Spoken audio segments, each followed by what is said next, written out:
Ya, selamat malam Bapak Ibu semuanya. Assalamualaikum warahmatullahi wabarakatuh. Ya, kita kembali lagi di acara Indonesian Bankers Club IBC Head BUMN Banking Level Online Training Session. Ya, jadi kami dari Indonesian Bankers Club, juga PT Wahana Insan Prima, kami rutin mengadakan kegiatan sharing online seperti ini, biasanya seperti seminggu sekali. Kami mengundang para senior praktisi lembaga keuangan ke acara kami untuk sharing insight baik dari sisi bisnis, sisi risk, dan lain sebagainya. Selain praktisi lembaga keuangan, kami juga seringkali mengundang beberapa pengusaha-pengusaha nasional juga untuk sharing tentang kondisi dari sisi pengusaha, dari sisi bisnis. Oke, sebelum kita mulai acara, izinkan saya memperkenalkan diri terlebih dahulu. Perkenalkan, nama saya Yogi. Hari ini saya akan membantu acara ini sebagai host atau moderator. Saya dari PT Wahana Insan Prima, juga Indonesian Bankers Club. Apa itu PT Wahana Insan Prima? Kami merupakan konsultan diklat berbasiskan standar kompetensi. Jadi selama 13 tahun kami fokus di proyek-proyek pemerintah seperti Bappenas, Bank Indonesia, khususnya terkait dengan pembuatan standar. Nah, untuk Indonesian Bankers Club sendiri atau IBC, mungkin Bapak Ibu di sini ada yang baru dengar. Jadi izin saya untuk cerita sedikit. IBC ini merupakan komunitas praktisi lembaga keuangan, juga entusias untuk orang-orang yang ingin tahu lebih dalam tentang lembaga keuangan. Jadi para anggota kami mayoritas awalnya memang dari para bankers, lalu kami mulai banyak juga para praktisi dari fintech, koperasi, dan lain sebagainya untuk bergabung di sini. Oke, hari ini kita beruntung sekali karena malam hari ini kita kedatangan narasumber yang luar biasa. Beliau juga merupakan salah satu anggota dari Indonesian Bankers Club. Izin saya memperkenalkan diri dulu. Hari ini kita kedatangan, nah ini Mas Erwin Dwi Kusuma. Oke, mungkin Mas Erwin Dwi Kusuma boleh melambaikan tangannya, Mas Erwin. Nah, ini dia narasumber kita hari ini. Nah, Mas Erwin ini beliau sebagai Head of Enterprise Risk Management Division Bank BTN, dan juga beliau menjabat sebagai Ketua Task Force COVID-19 dari Bank BTN. Biasanya beliau berkoordinasi dengan beberapa kementerian, khususnya di bawah BUMN, untuk mengantisipasi COVID. Kemarin kita sempat diskus juga sebelum acara ini. Kemarin sempat ada beberapa hal yang ingin di-share sama Mas Erwin. Salah satunya skenario seperti apa yang sedang dipersiapkan oleh pemerintah, khususnya BUMN dalam menghadapi COVID-19. Lalu mungkin ada pertanyaan juga, kira-kira bagaimana peran perusahaan BUMN, khususnya di sini Mas Erwin dari Bank BTN, dalam menghadapi COVID-19. Oke.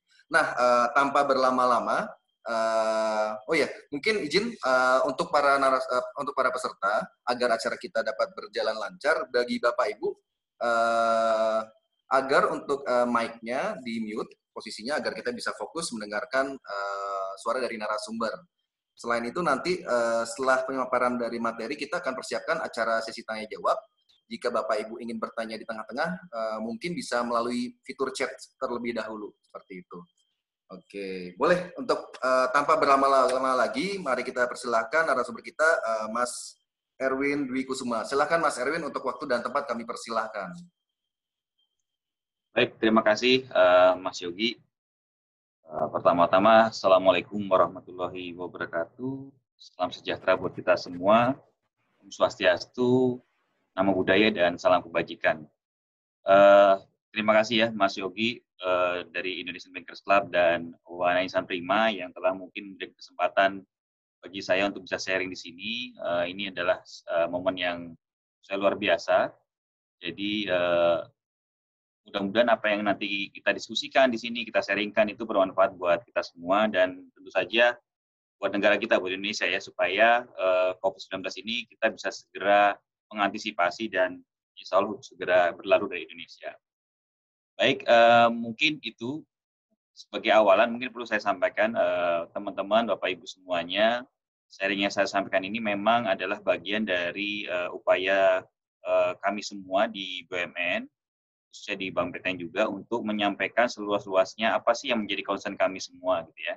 Dan memang kemarin saya juga udah koordinasi dengan narasumber ataupun sumber dari awal dari materi ini dari Kementerian BUMN, dan beliau juga suka, udah senang, dan mudah-mudahan ini bisa menginfluence kita semua untuk bagaimana sih kita mengantisipasi new normal skenario ini dengan baik dan tepat gitu ya.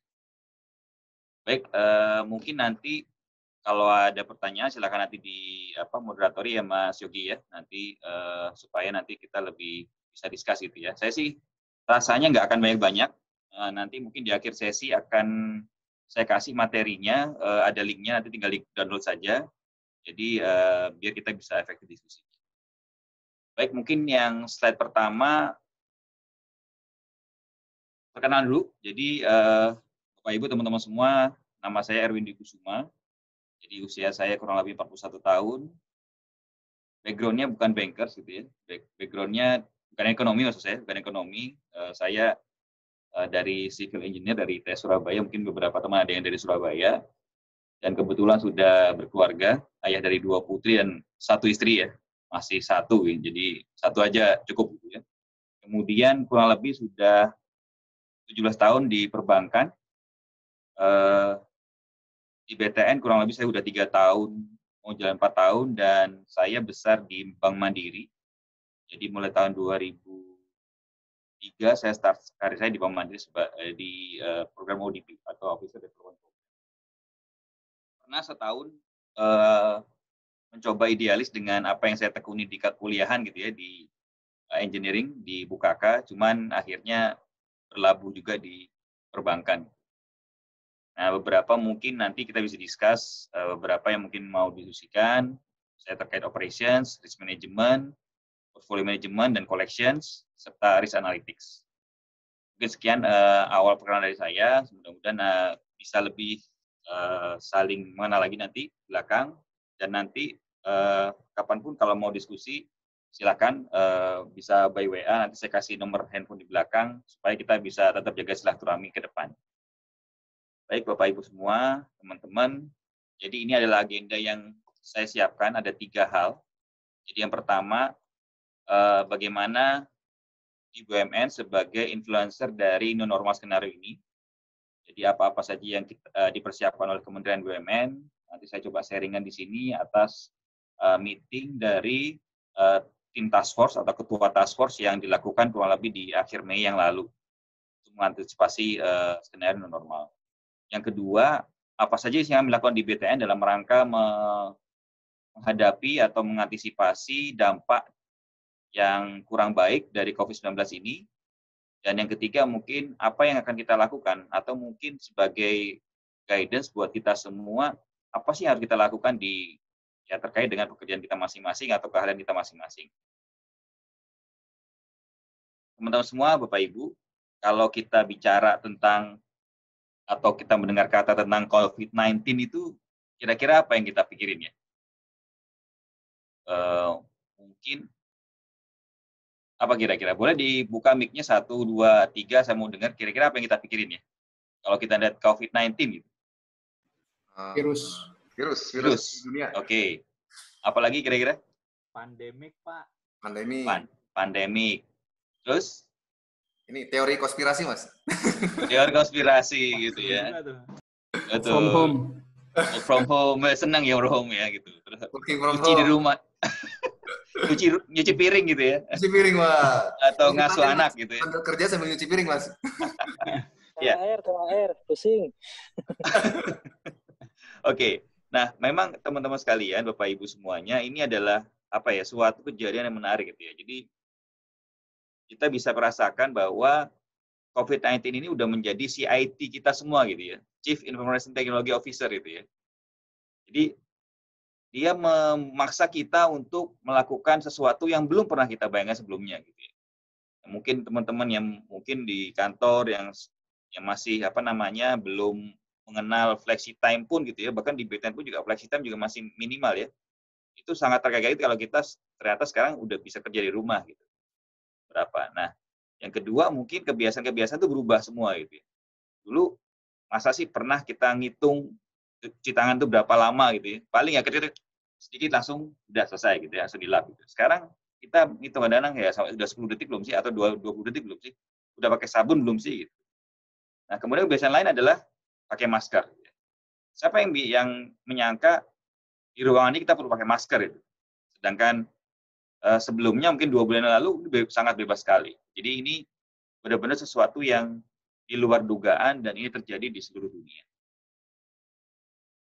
Teman-teman sekalian, ini ada update dari salah satu situs yang saya coba download hasilnya. Jadi memang saat ini itu sudah terjadi di kurang lebih di 200 negara dengan kasus total 7 juta orang, ya. Kemudian yang meninggal total sekitar 6% untuk persentasenya di dunia ya. Jadi kita lihat sendiri memang di Indonesia kurang lebih 34.000 data per hari ini jam 11 pagi tadi. Itu di 34 provinsi dan memang fatality rate-nya masih sekitar 6%, ya 6% dari total kasus. Nah, yang perlu kita sama-sama lihat memang teman-teman semuanya bahwa persentase ini sebenarnya kalau kita bandingkan dengan negara yang mirip populasinya, contohnya Amerika ya. Amerika itu sekitar 330 juta orang total penduduknya. Sedangkan Indonesia kurang lebih di angka 270-280 juta ya posisinya ya. Kita bisa lihat bahwa memang sekarang Amerika itu nomor 1 di dunia ya dalam kasus di COVID-19 ini. Sedangkan kita masih di urutan 32 kalau nggak 33. Jadi kalau kita lihat memang fatality rate-nya itu masih cukup rendah. Namun memang harus kita bedakan kondisi dan faktanya gitu ya, atau faktualnya. Indonesia negara kepulauan. Kalau Amerika kebetulan satu daratan. Itu mungkin juga menjadi satu pertimbangan bahwa kenapa itu bisa sangat cepat sekali menyebar. Nah, itu memang hal yang mungkin di satu sisi ada keuntungannya sebagai negara kepulauan gitu ya. Jadi jangan suka mengeluh, Indonesia tuh nggak maju gitu ya, MRT-nya masih cuma Jakarta doang, belum sampai ke Surabaya misalnya gitu. Tapi ya itulah ternyata positifnya itu. Nggak kebayang kan seandainya kita punya MRT ke Jawa Tengah, ke Surabaya gitu, bahkan sampai ke Bali. Tadi saya lihat ada Mas Putu Mandala sama gede siapa tadi ya, Mas Gede. Kebayang kan? Jadi ini adalah sesuatu ya udah gitu. Mungkin rezeki anak soleh gitu ya. Jadi inilah yang harus kita sama-sama meskipun kondisi seperti ini minimal kita juga syukuri gitu ya kondisi. Nah, ini adalah breakdown di Indonesia, Bapak Ibu teman-teman semuanya, tentang bagaimana COVID-19 ini bisa kita lihat bahwa memang kalau kita lihat ini wave-nya belum berhenti atau belum mencapai peak-nya gitu. Nah, kita bisa lihat 10 provinsi dengan kasus tertinggi ya dari Jakarta dan udah mulai disusul oleh Jawa Timur. Kebetulan juga saya besar di Surabaya, jadi saya juga paham orang tua juga masih di sana. Sampai kemarin juga belum mudik gitu ya. Jadi memang salah satu korban dari kondisi ini. Nah, dari kondisi ini memang kalau kita lihat Jawa Timur memang cukup mengagetkan karena memang dia cukup jauh dari Jakarta, tapi secara dampaknya itu lebih besar daripada yang Jawa Barat maupun Jawa Tengah. Nah, ini yang menjadi bahan penelitian atau bahan diskusi beberapa ahli. Dan ternyata kalau kita baca dari penelitian, ternyata strain-nya yang di Jawa Timur itu berbeda dengan strain yang di Jakarta. Jadi kalau Jawa Timur itu strain Eropa, sedangkan kalau di Jakarta itu lebih ke strain yang dari Wuhan atau dari Asia. Jadi ini memang berbeda dan mungkin itu karena berbeda strain atau berbeda jenis, itu bisa jadi fatality rate-nya beda gitu. Nah, kemudian kalau kita lihat juga dari grafik yang sebelah kiri, kita bisa lihat bahwa ternyata memang, dan ini sudah disampaikan di beberapa forum juga dan ada di di kejadian Wuhan juga, bahwa memang kalau kejadian fatality meninggal itu memang kebanyakan memang di usia yang mendekati 55 atau 60 atau di atas 60. Ya, kita memang melihat terkadang memang di usia-usia tersebut sudah ada penyakit bawaan atau komplikasi ya. Nah, lanjut. Nah, ini adalah nanti kita masuk kepada bagian dari PSP ya. PSP itu pemegang saham pengendali atau Kementerian BUMN yang memang mengendalikan saham mayoritas dari BUMN. Nah, kalau teman-teman mungkin pernah dengar atau pernah kenal namanya Pak Alex Denny, yaitu Deputi Bidang SDM dan Teknologi Informasi dari Kementerian BUMN. Teman-teman sekalian, dalam satu studi kasus atau use case gitu ya, biasanya kalau kita belajar di satu strategi gitu ya, biasanya ada dua hal yang harus kita temukan yang paling dominan atau berkorelasi terhadap kondisi sekarang ini. Kondisi sekarang ini. Nah, apa sih dua hal itu? Ternyata dua hal itu virus dan masyarakat atau society gitu. Nah, ini adalah menunjukkan bagaimana virus dan society atau masyarakat itu korelasinya seperti apa, hubungannya seperti apa. Nah, kita bisa lihat di sini bahwa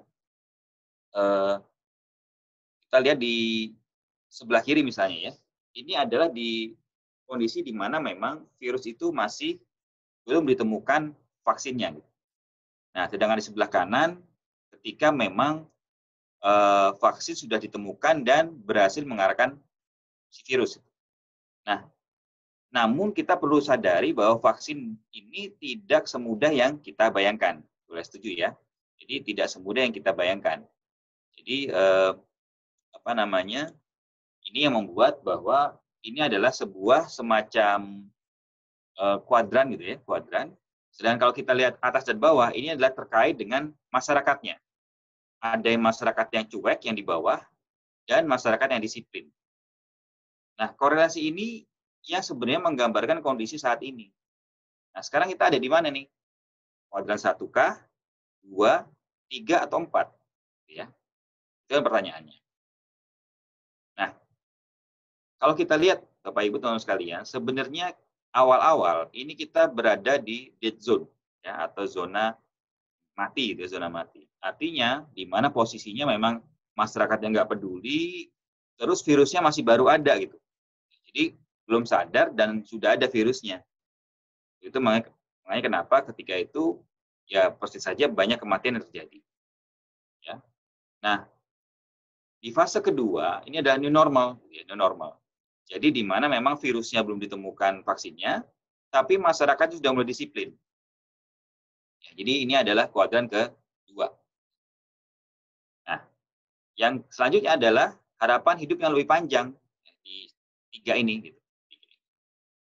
Ini adalah harapan hidup yang lebih panjang. Karena apa? Vaksinnya sudah ditemukan dan masyarakatnya disiplin. Jadi ini adalah yang maksimum nih, yang kondisi yang paling baik. Nah, yang ini yang menjadi masalah gitu ya. Jadi virus sudah ditemukan tapi masih ignore. Ya, jadi ini yang menjadi masalah. Nah, saat ini harapannya kita semua itu menuju new normal ini. Ketika memang kita harus menuju kepada harapan hidup yang lebih baik karena vaksin sampai dengan saat ini kan belum ditemukan. Memang di beberapa penelitian teman-teman sekalian ada proses penyembuhan dengan sistem plasma ya. Jadi penyuntikan plasma kepada pasien yang belum sembuh dari pasien yang sudah sembuh. Itu ada tuh.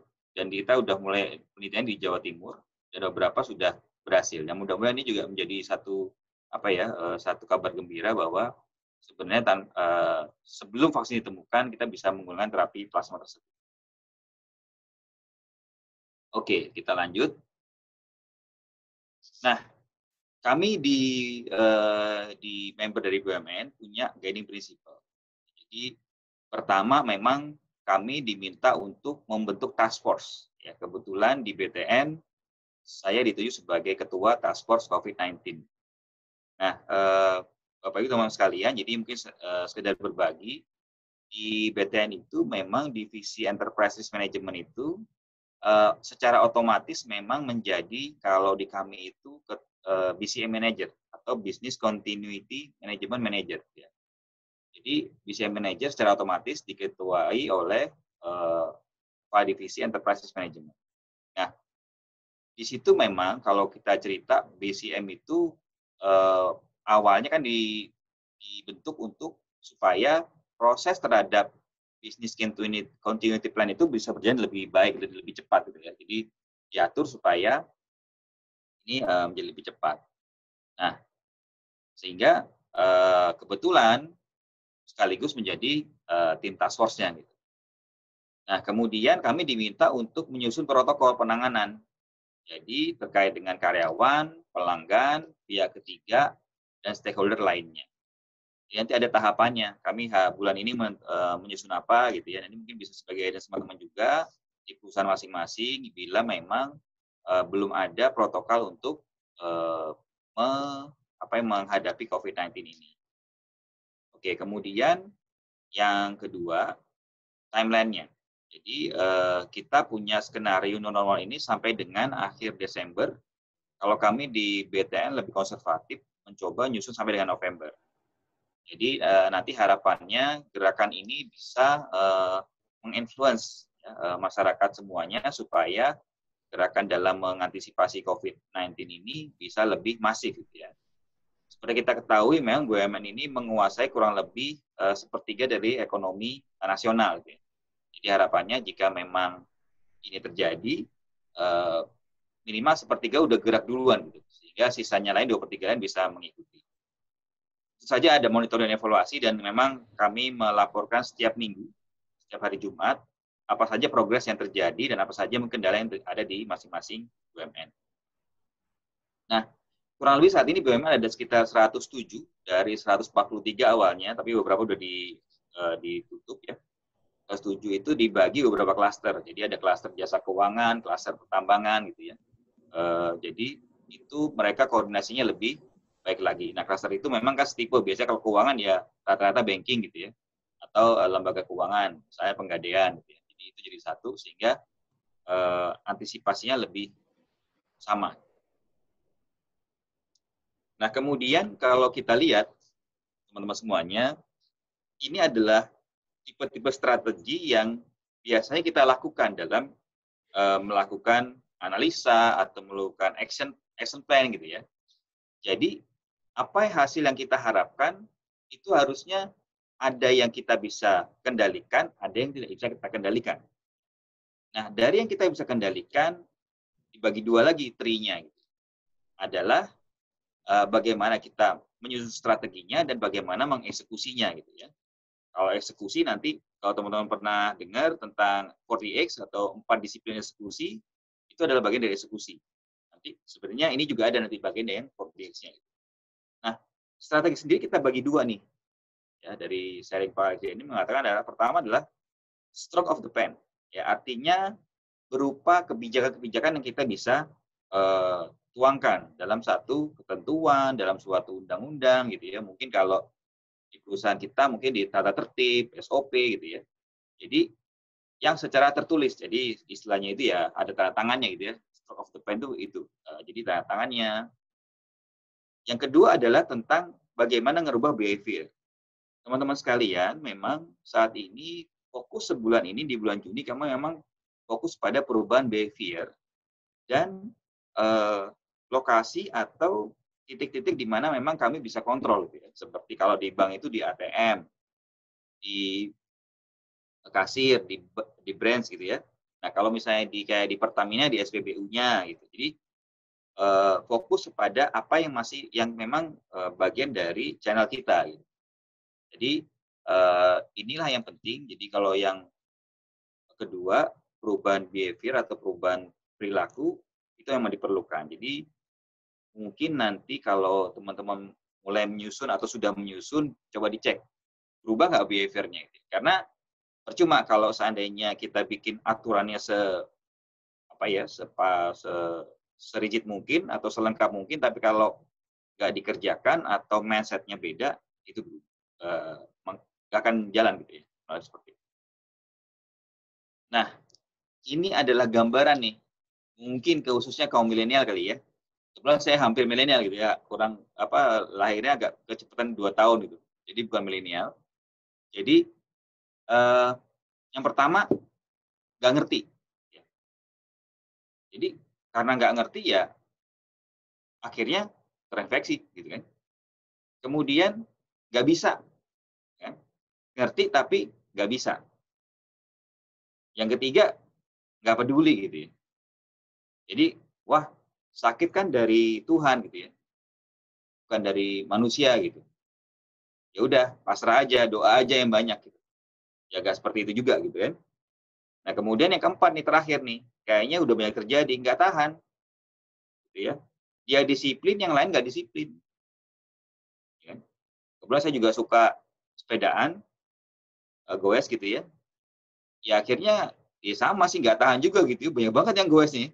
Jadi kepingin gitu kan, gua udah nahan-nahan 2 bulan nggak goes, yang lain kok gampang banget gitu ya. Bahkan sampai ada yang memaksakan diri dan akhirnya, apa namanya, pingsan gitu karena ketutup masker gitu. Jadi sebenarnya itu. Nah, kalau kita lihat sebenarnya, penyebaran yang terjadi ini sebenarnya di rentang usia 18 sampai 46 ya, atau 59, 18 sampai 50 tahun lah kurang lebih. Jadi, eee, ini yang sebenarnya target kita nih, ya jadi yang umur-umur segini nih. Kalau yang mungkin sudah, apa namanya, sudah di atas 60, dia punya kesadaran bahwa dia memang secara fisik sudah lemah, jadi dia lebih menjaga dirinya. Tapi kalau masih, muda, masih apa, gejolak jiwa mudanya itu masih tinggi, biasanya agak-agak dablek gitu ya. Nah, saya nggak tahu tuh yang terjadi di Surabaya apakah memang banyak milenial misalnya ya.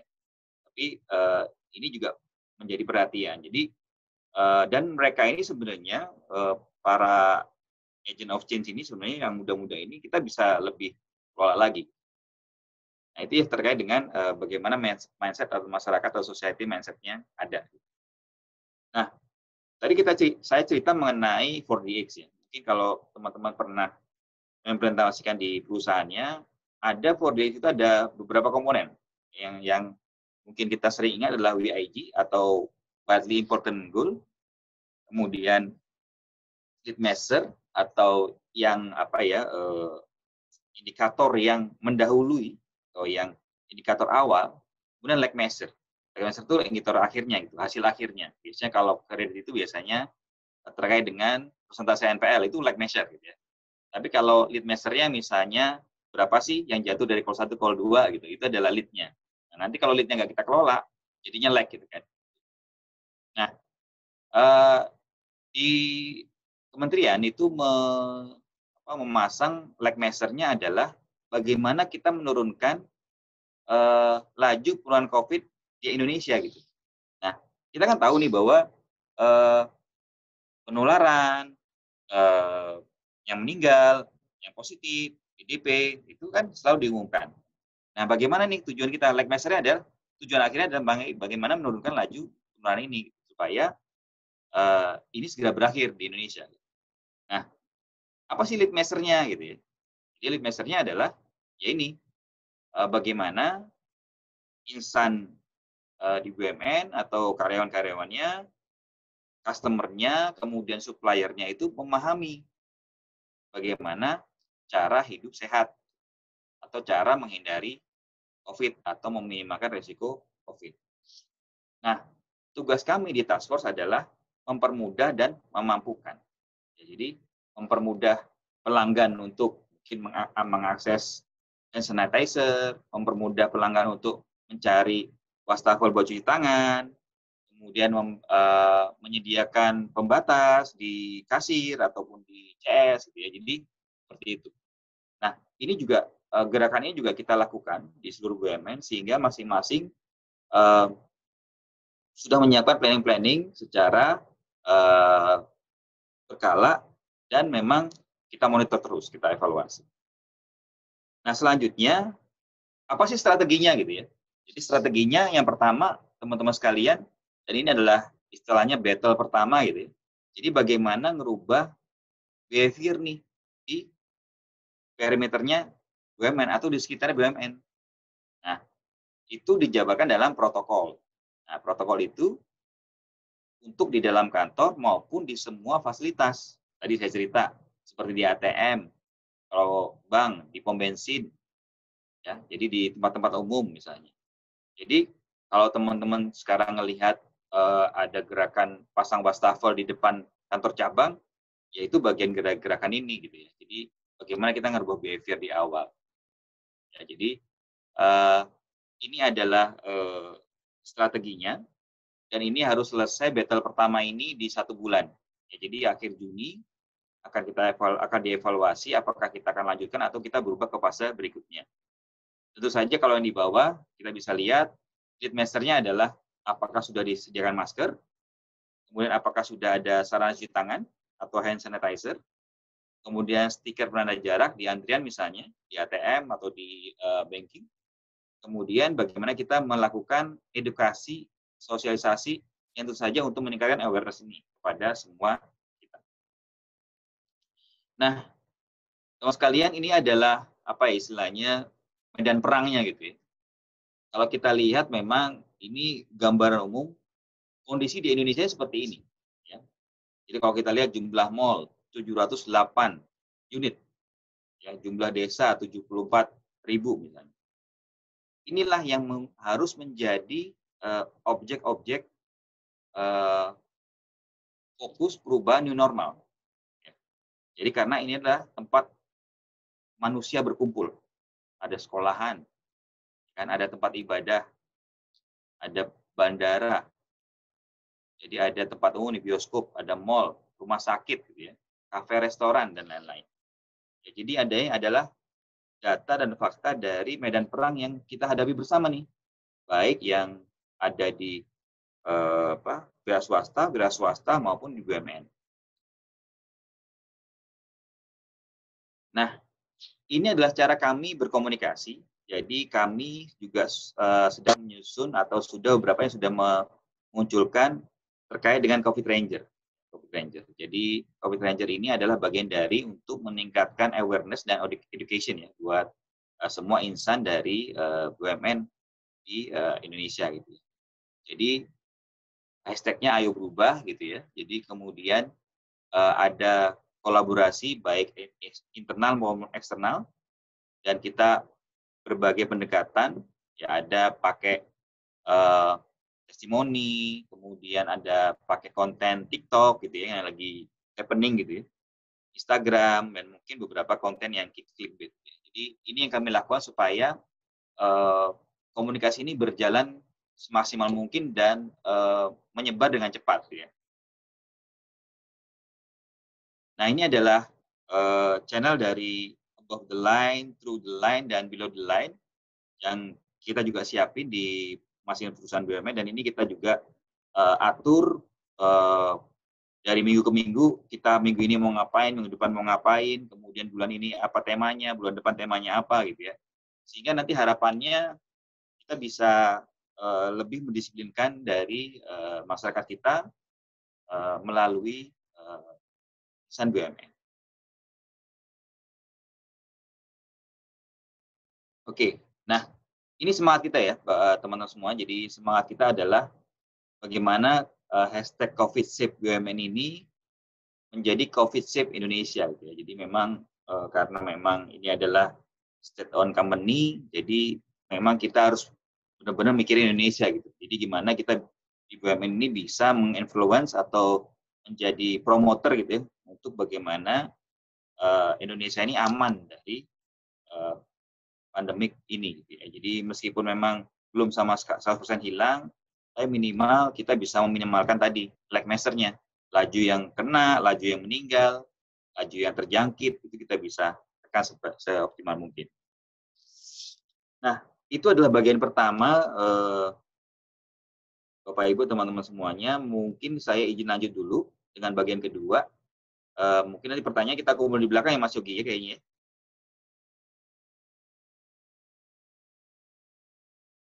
Oke, kita lanjut dulu deh. Oke, kemudian yang bagian kedua, apa sih yang kami lakukan di Bank BTN gitu ya. Jadi mungkin ini sebagai gambaran, teman-teman, mungkin nggak terlalu detail ya karena waktu juga terbatas. Jadi nanti kita bisa diskusi. Jadi yang pertama adalah bagaimana strateginya. Ada 8 aktivitas utama yang kami lakukan, yaitu pertama terkait dengan aktivasi BCM. Aktivasi BCM, terus kemudian bagaimana kita mengaktifkan BCP kita gitu ya, split operation, dan kemudian lokasi work recovery area gitu ya. Dan satu sharing dan memang testimoni dari kami, lesson learn-nya adalah bahwa work recovery area ini agak berbeda kalau kita menghadapi bencana gitu. Contoh misalnya, kalau kami pengalaman dulu yang di Palu, ada gempa di Palu itu, tsunami dan gempa, itu kalau cabangnya hancur gitu ya, atau kebanjiran atau kena gempa itu kita bisa pindah tuh orang-orangnya ke cabang terdekat atau namanya kita WRA ya, World Recovery Area. Tapi kalau COVID agak beda nih. Ketika ada yang positif di cabang itu, gitu, kita nggak bisa tuh pindah orang-orang itu ke cabang yang lain. Gitu. Jadi kalau dulu adalah orangnya kita pindah, kalau sekarang pekerjaan kita alihkan. Jadi ini yang memang butuh satu koordinasi yang sangat cepat, di mana memang COVID ini nggak kelihatan dan memang kita nggak bisa semerta-merta memindahkan orang. Yang selanjutnya terkait dengan BCP ini adalah split operation, ya. Jadi beberapa divisi kritikal seperti treasury, kemudian IT, khususnya IT operation kita split di beberapa tempat. Kemudian fungsi lain misalnya operation terkait dengan e-channel, itu kita juga bisa. Itu jadi beberapa divisi itu kita bagi menjadi divisi yang kritikal dan divisi yang tidak kritikal. Kemudian task force dan command center, jadi kami monitoring terus berapa sih yang terjangkit gitu ya, atau yang terdampak, atau yang sakit, atau yang sudah sembuh. Dan kemudian monitoring juga produktivitasnya. Jadi kalau ada yang cerita WFH-nya di rumah gitu ya sambil ngasuh anak gitu, kami juga monitor artinya bukan monitor ngasuh anaknya, tapi monitor dalam arti dia ngapain di rumah gitu, berapa telepon yang dilakukan gitu ya. Jadi yang paling susah kan memang working from home kan teman-teman di cabang ya, karena sebenarnya aktivitas mereka tuh aktivitas yang langsung dan tidak bisa berinteraksi tanpa berinteraksi gitu. Tapi ternyata bisa tuh, gitu ya. Ternyata bisa. Ternyata kita juga lebih efektif loh waktu work from home itu. Jadi kita memberikan tugas kepada CS atau teller yang WFH itu untuk menelpon nasabah, ya. Jadi mungkin menambahkan e-channel-nya, melakukan promosi deposito dan pembukaan tabungan baru, seperti itu. Jadi sebenarnya ini adalah satu hal yang mungkin rasanya lebih produktif gitu ya. Tapi memang challenge-nya adalah nanti pada saat kita sudah terbiasa dengan working from home, maka rasanya layanan cabang juga kita perlu evaluasi lagi. Terutama jumlah cabang. Mungkin teman-teman yang cabangnya banyak, itu mungkin harus dievaluasi. Oke, kemudian yang keempat adalah working from home dan working from office. Jadi ini adalah bagian dari inisiatif kami. Kemudian VPN ya. Jadi memang ada kami kasih beberapa orang dengan VPN dengan akses terbatas. Kemudian dengan digitalisasi ya. Jadi ini adalah saya tadi sampaikan di awal ada CIT kita Chief Information Technology COVID-19 ini. Jadi kami dengan absensi otomatis by system, kemudian aplikasi working from home di mana dia bisa mereport kepada atasannya apa saja yang sudah dikerjakan di rumahnya. Kemudian edukasi kepada nasabah dan tentu saja protokol pencegahan ya. Jadi sebagai sharing teman-teman semuanya, protokol suhu ini sangat penting. Jadi kalau kita di kantor ini harus benar-benar dijaga disiplin. Karena kami beberapa kali mencegah pegawai yang masuk ke kantor dengan suhu di atas 37,5 dan akhirnya ternyata positif COVID gitu. Jadi ini memang sebagai salah satu metodologi atau cara bagaimana kita bisa menangkal COVID itu masuk ke lokasi kerja kita. Jadi pesan kalau bisa disiplin terkait pengecekan suhu tubuh. Oke, lanjut. Jadi kalau kita bicara kerangka kerja atau framework di task force di BTN, task force COVID-19, yang pertama memang ada empat building block ya. Jadi pertama terkait dengan safe environment. Jadi bagaimana insan business ya, kalau kami sebutannya itu insan business gitu, memastikan bahwa kondisi lingkungan sekitar di kantor maupun di rumah risikonya minimal terhadap COVID-19. Yang kedua, safe employee. Jadi memastikan bahwa aktivitas dilakukan korporasi atau perusahaan itu mengutamakan kesehatan dan keselamatan pegawai. Nah, ini memang juga agak bertolak belakang gitu ya, terkadang gitu ya. Kadang-kadang juga working from home tapi masih ditanyain target gitu ya. Ya itu biasa lah ya, namanya bank pasti gitu ya. Jadi target ataupun dimanapun kerja pasti ada targetnya gitu ya. Dan itu tetap dilakukan evaluasi. Kemudian yang ketiga adalah bagaimana memberikan layanan dan melakukan operation dengan aman. Gitu.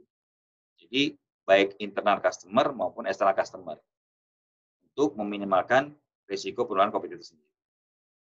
Yang terakhir Yang keempat adalah bagaimana BTN bisa memastikan melakukan aktivitas bisnisnya dengan aman gitu ya. Jadi nasabahnya itu tenang ada di BTN, aman gitu kondisi. Jadi kita bikin protokol-protokol dan kemudian juga mengembangkan aktivitas yang mulai mengarah kepada sangat digital banget. Seperti KPR online, gitu ya, restru online, gitu. Jadi itu kita lakukan. Nah ini adalah 3 protokol utama dalam waktu 1 bulan ini. Kami punya target, ini mungkin minggu ketiga kami juga harus selesai, yaitu terkait dengan pegawaian, operation, dan mitra. Ya, ketiga. Kalau kita bisa lihat, pegawaian, kebijakan working from home, dan from office masih dilakukan. Kemudian APD, alat pelindung diri, kita lakukan. Kemudian meeting sekarang harus cloud meeting ya, pakai Zoom, Google atau Webex gitu ya. Jadi itu yang kita lakukan. Kemudian kami juga melakukan menyediakan fasilitas antar jemput pegawai karena memang angkutan juga lagi dibatasin. Kemudian fasilitas kesehatan kami saat ini sedang melakukan rapid test ke seluruh pegawai Bank BTN. Kemudian nanti secara berkala untuk pegawai yang level tertentu akan diuji tiap bulan dan mungkin pegawai yang menggunakan angkutan umum kita akan lebih sering uji rapid test-nya. Kemudian nanti kepada pegawai yang interaksi dengan nasabah. Kemudian penyesuaian jam kerja dan layanan, virtual learning. Kemudian per day juga masih bahkan mungkin belum ada sampai dengan saat ini. Mutasi rotasi ditahan dulu, ya, kemudian dokumen-dokumen internal paperless ya, tanpa kertas. Nah, tadi saya sudah cerita tentang split operation, penutupan pembukaan outlet, kemudian transaksi di cabang, kemudian penyesuaian fisik cabang seperti ada akrilik dan lain-lain, kemudian antrian di lift, di dalam juga kita batasin liftnya, punya akad kredit, ATM, ibadah, dan kantin. Sekalian informasi untuk yang di kantor pusat, di kami di Harmoni, Menara BTN itu baru dibuka masjidnya itu di minggu kemarin, hari Senin. Ya. Sebelumnya memang tutup total termasuk dengan kantinnya. Saat ini kantinnya hanya boleh take away, nggak boleh makan di tempat.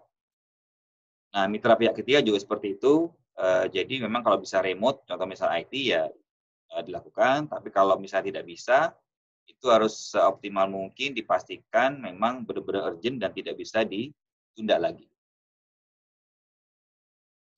Nah, ini adalah contoh protokol kebagian Bapak Ibu teman-teman semuanya, nanti mungkin bisa dibaca lebih lanjut bahwa ada memang pengaturan mulai dari Juni itu kami WFH-nya diperkecil ya, disedikitkan, tapi kita fokus kepada Bapak Ibu kita atau kita yang berusia di atas 45 tahun. Jadi kalau milenial itu udah pasti masuk gitu. Kemudian level manajemen masuk semua. Kemudian jam kerja kita bagi, kita selisihkan setengah jam. Untuk yang divisi atau unit non kritikal itu masuk jam 8.30, kalau yang kritikal jam 8. Kemudian per din juga seperti itu kita bagi. Nah, ini tahapan-tahapan ini memang sesuai dengan arahan BUMN ya. Jadi kami coba membuat lebih konservatif. November sudah masuk ke tahap ketiga, akhir tahap. Ini adalah protokol interaksi. Jadi bagaimana physical distancing tetap kita jagain, baik antar pegawai atau antar nasabah.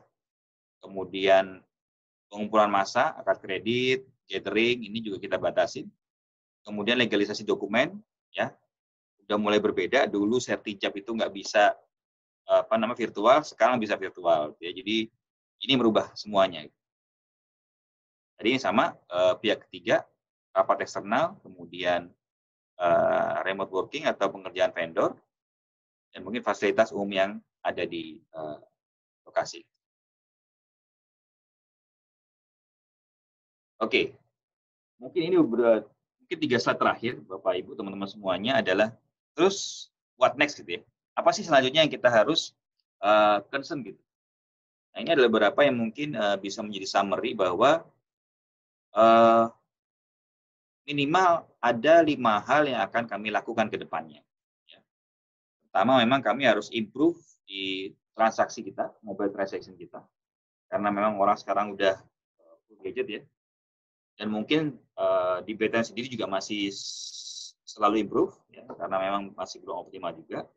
Kemudian produk-produk baru tentu saja produk yang lebih mengarah kepada kemudahan, kecepatan, dan benefit yang lebih baik lagi kepada nasabah. Kemudian merchant kita juga tingkatkan. Dari sisi operation dan teknologi, kita coba untuk rubah seperti digital onboarding, kita lakukan, udah mulai lakukan. Kemudian dari sisi risk management juga kita tambahkan juga fungsi-fungsi penjaga gitu ya, fungsi penjaga tambahan supaya fungsi risk management ini bisa menjaga portfolio kita itu. Perlu diketahui memang di sisi rencana bisnis bank kami memang ada perubahan untuk penyesuaian target gitu ya. Jadi memang, dan ini sudah disadari juga oleh regulator, kita juga nggak mungkin mencapai target yang sangat realistis karena kondisi seperti ini, dan memang kita juga harus lebih hati-hati. Seperti itu. Mungkin ini slide terakhir, Bapak Ibu teman-teman semuanya, dan sekali lagi terima kasih atas support dan perhatiannya. Nanti materinya bisa di-scan di situ, saya sudah sediakan link.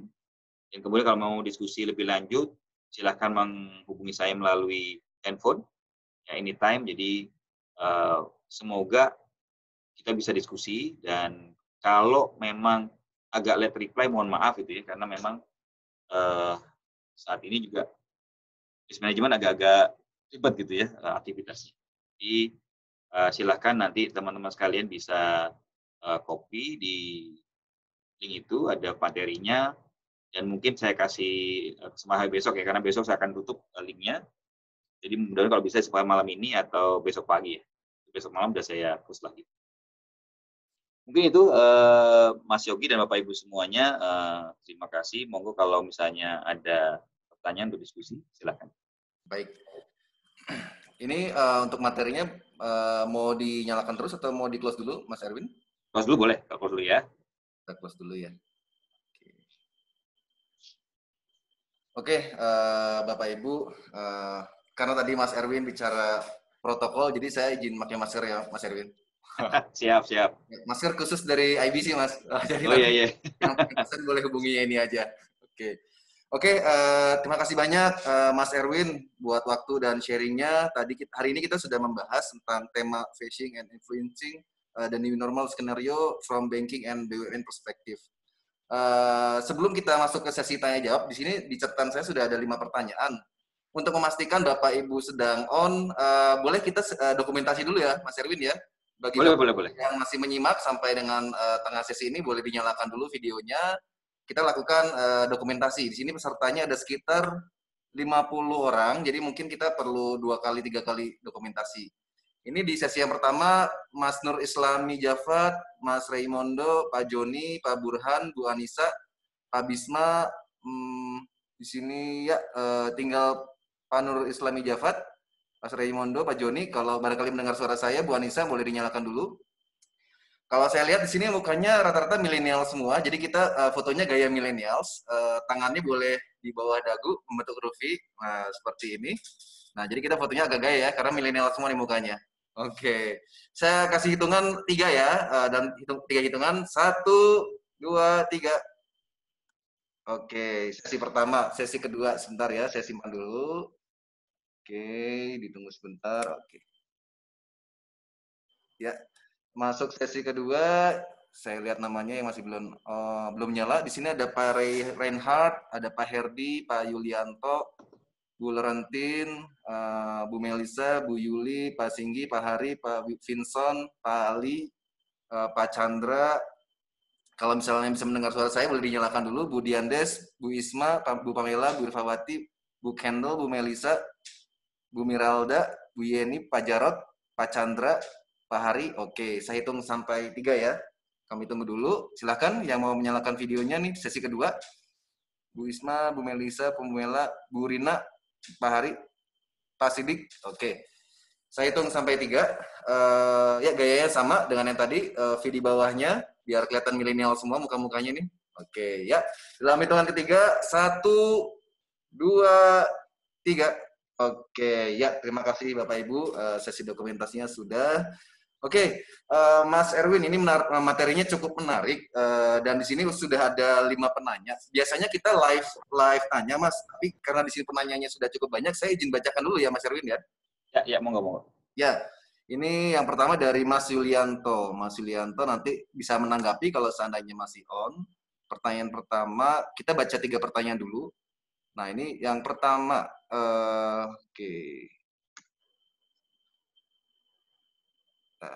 Oke. Ini.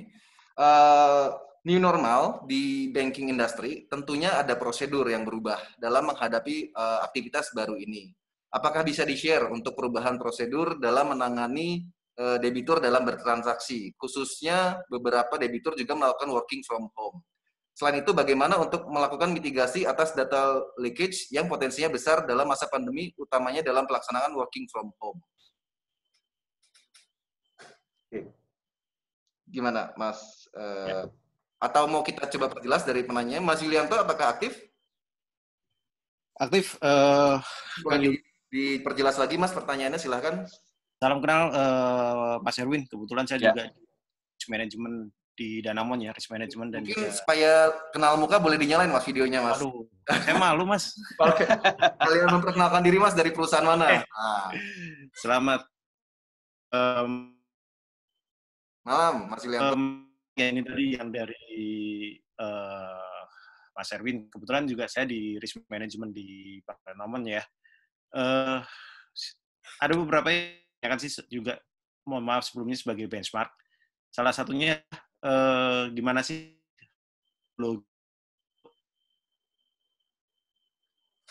Halo Mas Yulianto, sorry agak putus-putus masa Mas. Pandemi ini untuk ya masih putus-putus? Sudah jelas. Oke. Dalam kaitannya dengan sekarang kan new era dan juga beberapa debitur pastinya juga yang transaksi rutin kan pastinya juga ada beberapa yang WFH. Itu pasti ya kita tahu bahwa seperti tanda tangan basah itu juga tidak mungkin didapatkan segala macam. Dan yang kedua, gimana sih untuk memitigasi data leakage yang potensinya sangat besar, terutama dalam working from home dari teman-teman di BTN itu. Oke. Itu aja, Mas Erwin. Baik. Thank you, Mas Erwin. Ya, makasih banyak. Mas Yulianto, makasih ya. Jadi ini menarik nih. Jadi yang pertama adalah terkait dengan tadi ya, tandangan basah atau sesuatu yang sekarang ini belum diatur. Rasanya digital signature juga masih belum diatur secara luas gitu ya. Nah, memang Mas Yulianto saat ini memang sisi dari misalnya contoh akad kredit itu kami masih lakukan secara manual ya, masih tetap datang gitu ya, tapi memang physical distancing-nya kita atur gitu ya. Sebagai informasi Mas Yulianto, kadang-kadang di BTN itu sekali akad itu bisa 150 orang, 200 orang gitu ya. Untuk yang KPR subsidi. Nah, ini juga challenge buat kami nih, karena kadang-kadang di cabang itu ruangan terbatas, harus dijarakin 1 meter gitu. Jadi kapasitasnya semakin kecil lagi. Nah, ini tetap kami pakai protokol, dan memang kami juga kadang-kadang tambahkan tenda misalnya gitu. Jadi kita tetap harus, kalau yang akad kredit memang tidak bisa digantikan lagi, harus tetap lakukan tantangan basah gitu ya. Karena ada notarisnya. Jadi seperti itu. Jadi memang ini pun juga belum ada ke depannya, yang belum ada. Rasanya ya, masanya masih belum bisa diubah. Kemudian yang kedua terkait data linkage ya. Jadi kalau kami itu menggunakan ada aplikasinya, sehingga pengerjaannya itu tidak bisa lepas dari situ. Waktu itu memang di awal ada isu terkait dengan telepon dari rumah itu dicurigai oleh nasabahnya gitu, karena nomornya nggak dikenal. Karena kebanyakan waktu itu di awal-awal kami menggunakan nomor handphone pegawai masing-masing. Tapi saat ini sudah mulai ada aplikasi yang itu menggunakan aplikasi sehingga nomornya sama semua, dan itu sudah didaftarkan. Jadi nasabah tidak perlu khawatir kalau misalnya ada telepon dari pegawai yang working from home. Nah, terkait data sendiri memang kita filter Mas, jadi tidak semua kita kasih, ya kita batasin, dan memang kita pakai aplikasi khusus sehingga confidentiality-nya bisa kita jaga gitu. Karena lumayan datanya ya, jadi kalau misalnya bisa ke copy aja 1000 data gitu, lumayan juga gitu. Jadi itu sih menjadi concern kami. Jadi Iya, memang Mas. itu harus menjadi perhatian teman-teman IT security juga, karena VPN juga berbahaya juga. Ini harus dimonitor sehingga pergerakan data atau mungkin sesuatu yang nggak biasa dalam data itu bisa kita harus capture itu. Itu Mas Dianto, mudah-mudahan bisa Ya, menjawab. betul sih, Mas. Sama Ya, sih dengan protokol yang kita terapkan juga di iya, iya, kantor saya. iya. Oke. Oke. Salam kenal, Mas Erwin. Salam Terima kenal, Mas kasih. Dianto. Sip, terima kasih. Salam milenial. Asik. Iya, pasti. Oke. Ya, ini saya boleh masuk ke pertanyaan kedua ya, Mas Erwin ya. Ya, Ya, ini pertanyaan kedua dari Mas Lukman. Dengan adanya new normal, tentu akan merubah cara kerja. Salah satu contoh dalam proses kredit, di mana sekarang kunjungan ke calon debitur dibatasi. Apa dengan adanya perubahan cara kerja juga merubah SOP yang sudah ada? Jika dirubah, apa cukup semacam edaran dari direksi saja selama masa pandemi ini atau permanen merubah SOP? Terima kasih. ya. Dari Mas siapa tadi, Mas? Mas Lukman, Mas Erwin. Mas Lukman ya. Terima kasih Mas Lukman udah jadi intinya kita akan melihat membagi bahwa apakah aktivitas ini akan berjalan permanen atau tidak. Kalau kami memang ada tata urutannya. Jadi mulai dari keputusan direksi, peraturan direksi, SOP, kemudian ada SE, kemudian ada lagi memo gitu ya. Jadi memang tergantung nih tatarannya gitu. Nah, memang terkadang tidak mudah juga Mas buat sebuah surat edaran gitu ya, karena itu butuh waktu. Jadi mungkin kalau SLA-nya rata-rata paling cepat itu kurang lebih 3 bulan itu. Jadi kalau kita harus berubah SE atau mungkin sampai dengan ketentuan direksi atau keputusan direksi itu memang sangat lama gitu. Jadi kita memang lihat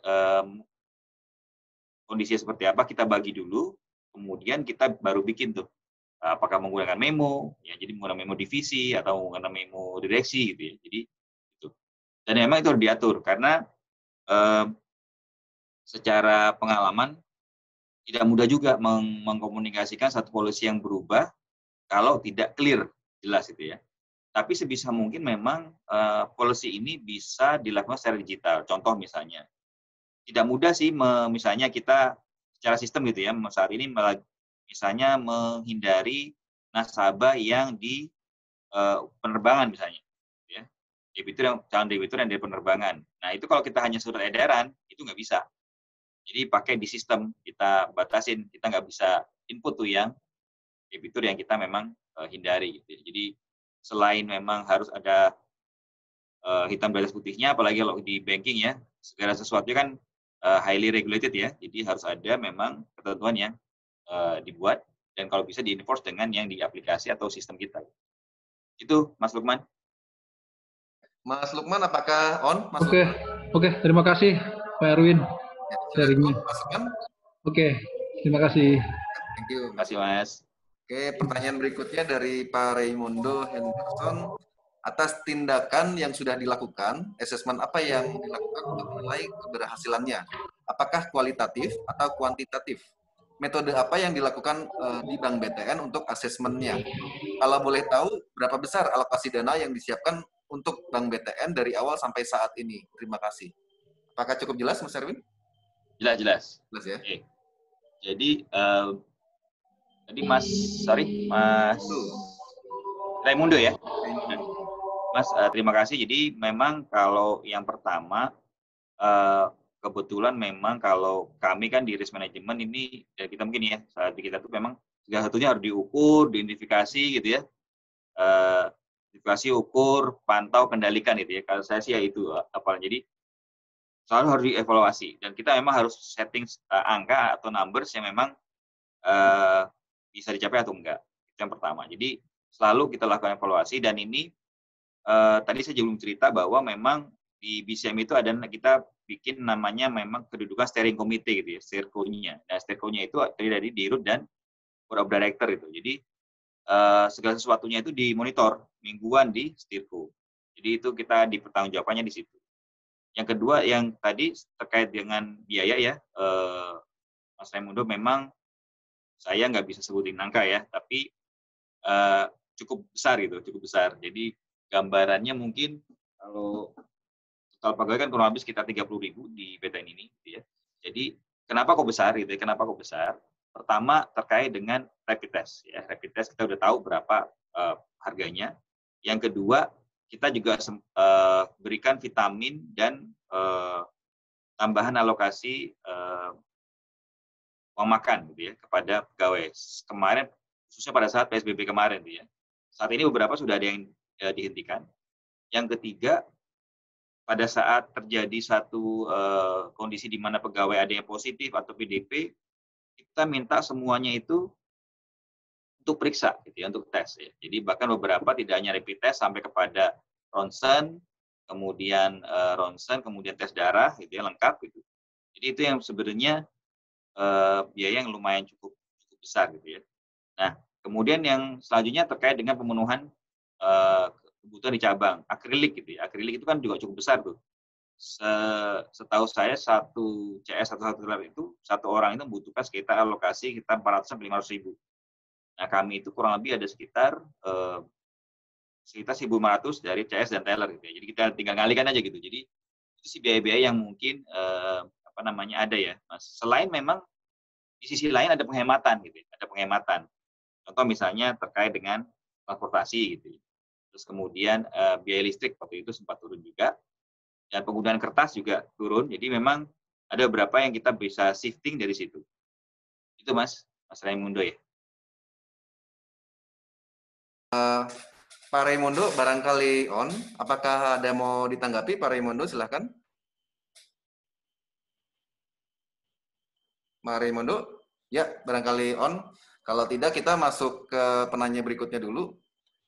Di sini ada pertanyaan dari Pak Iputu Mandala Kusuma. Ada dua pertanyaan, Mas Erwin. Yang pertama, saat ini pertanggal 8 kemarin, kami mulai masuk transisi ke new normal.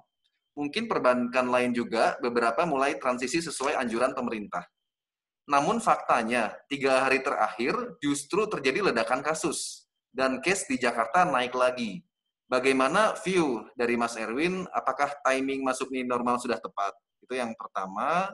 Lalu yang kedua, saat ini isunya di security data. Akibat banyak meeting virtual, bagaimana kita menyikapinya? Terima kasih. Oke, baik, makasih ya. Ini sahabat saya dulu di Bali ya. Oh, di Selamat Bang Mantap. malam, Pak Ya, Erwin. nah ini orangnya. Ini.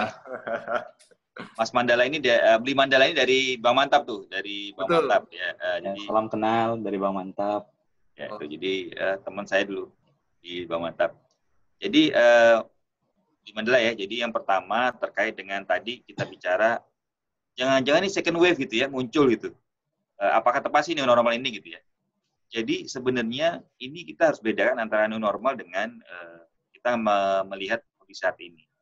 Mau nggak mau, suka nggak suka, memang kondisi ini memang harus kita lakukan. New normal ini harus kita lakukan itu. Terlepas sekarang atau nanti. Gitu. Karena ini kita lihat bahwa ini adalah perubahan behavior. Gitu. Jadi new normal itu bukan memaksa orang untuk 100% working from office, ya. Tapi sebenarnya bagaimana kita mengkomunikasikan, meliterasikan bagaimana perilaku atau behavior yang bisa meminimalisir risiko dari COVID ini.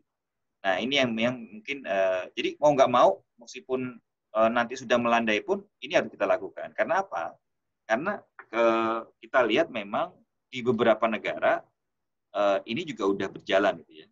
Dan terkait dengan dampak tadi, misalnya di Jawa Timur, atau di Indonesia, tembus 1.000 gitu ya, kasusnya, ini juga kita perlu lihat. Gitu. Kenapa? Ternyata kalau kita lihat dari keterangan Pak Yuri, gitu ya, Pak Yuri atau Mbak Reza, gitu ya, yang sedang lagi happening itu Mbak Reza dari gugus tugas 19, bahwa sebenarnya karena memang dalam 3 hari dan seminggu terakhir ini proses tracing itu lebih cepat, lebih dilakukan gitu ya. Jadi itu mulai dari puskesmas itu sudah mulai banyak samplingnya. Jadi makin hari ke hari memang sampling yang dilakukan itu makin banyak. Jadi otomatis kalau sampling makin banyak ya berarti yang positif diketahui juga makin banyak. Gitu. Tapi memang kalau saya lihat sih memang kalau dari sisi jumlah penduduk tadi seperti saya sampaikan dibandingkan dengan Amerika kita tuh jauh banget. Gitu. Jadi bukan berharap bahwa jumlah bakal jutaan, enggak juga gitu. Tapi intinya memang kita harus siap bahwa makin banyak dilakukan tracing maka semakin kelihatan nih yang positif. Gitu. Nah yang kedua tadi terkait dengan Isu security data, Pak. security data ya. Iya. Jadi security data terkait tadi ya working from home ya. Iya, Pak. Iya. Iya kan. Banyak kita melakukan meeting dengan Zoom ataupun dengan apa tadi Webex gitu, Pak. Ya. Nah, memang gini. Saya sendiri memang user Zoom yang cukup lumayan intens dan bukan masuk promosi ya, saya juga nggak tapi rasanya dibandingkan Webex maupun Google Meet atau yang lainnya, Zoom ini menurut saya paling powerful ya dari sisi komunikasi kita lebih lancar dan lebih ini. Nah, isu-isu keamanan yang terjadi pertama ya, sepanjang kita tidak melakukan share data di situ. Yang kedua, protokol waktu kita masuk tadi harus ada meeting istilahnya terasnya gitu ya. Jadi suruh nunggu dulu sebelum nggak bisa langsung otomatis gitu kan. Ada waiting room-nya, Mas. Ada waiting room-nya. Terus yang ketiga user kita gitu. User kita diusahakan memang yang khusus ya. Jadi usernya kita pakai sign khusus. Karena kan kadang-kadang karena kita males nih, kita langsung aja login pakai Facebook gitu. Login pakai Google ID gitu. Ya udah. Jadi bisa kemana-mana. Tapi kalau kita bikin user sendiri khusus misalnya Putu Mandala Zoom gitu ya, @gmail.com. Jadi udah pakai itu aja. Itu sih aman gitu. Jadi itu menurut saya nggak ada problem. Jadi dan tidak ada transfer ini kan. Rasanya kalau kita sharing gini transfer juga nggak ada kan. Ya jadi dan sempat juga ada berita bahwa memang itu jadi bagian dari persaingan ya karena Zoom benar-benar meningkat cukup tinggi ininya oplahnya gitu ya. Jadi penggunanya sangat ini bahasa saham juga melonjak. Jadi itu sempat dibilang memang persaingan bisnis. Tapi rasanya dengan tadi protokol yang memang kita lakukan meeting itu memang kita harus lihat dan host harusnya rutin ngeliatin siapa sih yang udah join gitu. Biasanya gitu. Gitu ya.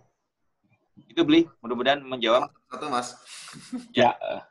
Oke, cukup jelas. Thank you, Pak Erwin. Cukup ya, Putu Mandala ya. Oke, terima kasih. Berikutnya ada dari Bapak atau Ibu Aramdhani, ada 3 pertanyaan untuk Mas Erwin. Pertama, saat ini di BTN berapa persen yang working from home dan working from office? Lalu pertanyaan keduanya, bagaimana strategi BTN memilah karyawan yang working from office atau working from home? Dan pertanyaan terakhir, apakah ada kemungkinan selanjutnya working from home ini akan menjadi behavior dari praktisi perbankan setelah new normal, Pak Erwin? Ya. Oke, terima kasih Mbak atau Mas Ramdhani ini ya. Jadi pertama bagaimana porsi ya tadi ya, persentase terhadap working from home atau WFO ya. Jadi yang pertama di awal itu kami menetapkan untuk yang divisi kritikal itu working from home-nya itu maksimal di 50%. Untuk yang divisi kritikal. Untuk divisi non kritikal kebalik, maksimumnya 30% kalau kritikal, yang non kritikal itu 50%. Jadi lebih banyak ya, working from home-nya. Nah, kemudian tadi bagaimana cara milih yang WFO atau WFA? Kalau di awal saat belum ada ketentuan dari BUMN tentang usia 45 tahun ke atas itu, kami membagi sesuai dengan kewenangan dari masing-masing kepala unit, kepala divisi, kepala cabang, gitu, kepala outlet. Gitu. Jadi silakan diatur. Ya. Biasanya mereka memilih berdasarkan fungsi. Misalnya kalau fungsinya berbeda, sebaiknya masuk. Ya. Jadi jangan sampai yang di WFO kan adalah fungsi yang sama, misalnya sama-sama teller gitu ya, sama-sama analis gitu. Jadi itu yang dibagi split gitu ya. Nah, menurut saya ini akan menjadi behavior, iya betul. Ya. Jadi sekarang kita bisa lakukan kok bisa, contoh misalnya sebagai analis kredit, dia bisa lakukan di rumah kok. Ya, jadi nggak perlu ada di kantor. Gitu ya. Itu bukan lebih efektif gitu. Dan kita bisa rasakan mungkin semuanya bahwa sekarang ini meeting jadi gampang banget gitu ya. Tidak ada travel time-nya. Jadi meeting itu 5 menit sebelum meeting juga bisa. Meeting ya jam 10 lagi ya. Siap gitu kan. Jadi ini menjadi satu kemudahan, satu kondisi yang memang kita harus hadapin. Dan rasa-rasanya ya ini akan jadi kebiasaan. ini ada kebiasaan, karena kita juga bisa merasakan travel time-nya nggak ada, pegawai bisa jadi lebih sehat karena dia nggak perlu berjibaku berangkat ke kantor dan pulang dari kantor.